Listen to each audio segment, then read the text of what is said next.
terminal bowel cancer sufferer Dame Deborah James said she's taking things one day at a time as she enjoyed a trip to the opera.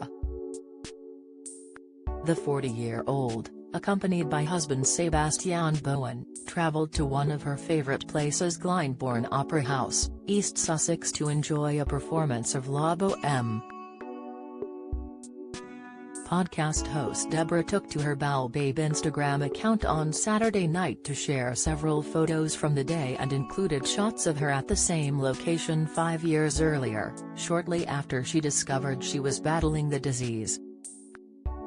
Another day brings another excuse to spend half of it exhausting myself getting dressed up to go to one of my favorite places at Glyndebourne to watch #La Bohème, but totally worth it, she declared.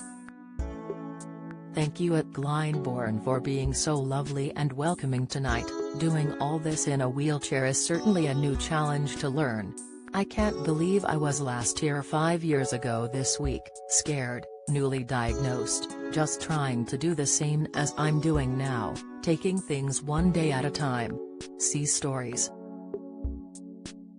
Anyone that's followed me for years knows that the British season is my favourite time of the year, hence why all my Advent-style dresses are named after events. So I figured my aim is just try to fit in a few whilst I'm still kicking around and am able to. The mother of two admitted she's finding it harder and more tiring to get out as time goes on, but her personality remains perfectly intact as she joked about sticking two fingers up to her illness. Deborah continued, but be under no illusion. I'm knackered.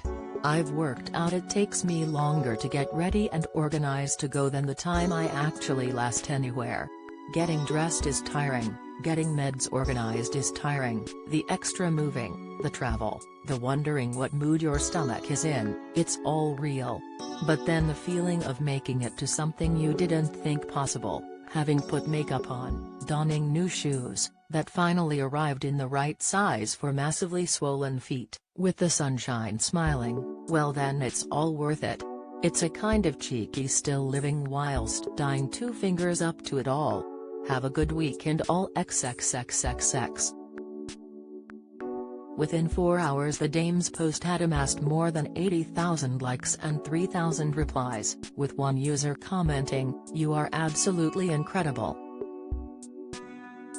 Please keep sticking two fingers up to the big C and sharing your inspirational posts as you are helping so many people.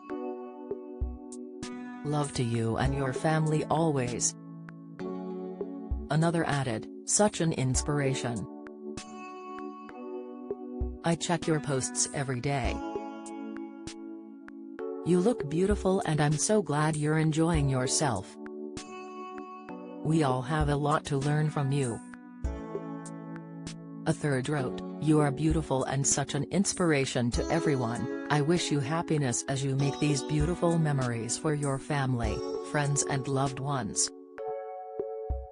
Last month Deborah, who was diagnosed in December 2016, revealed she had stopped active treatment for the stage 4 disease and is now receiving hospice care at her parents' home in Woking, Surrey after posting a goodbye message on Instagram. She made the selfless decision to receive the end-of-life hospice care away from her own family home in South London so her children don't have to see it full of medical equipment.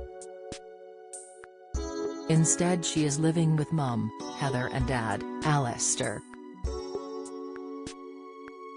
It means the kids can go back there and they don't have those scars everywhere. It can continue to be their home without those memories, she said at the time.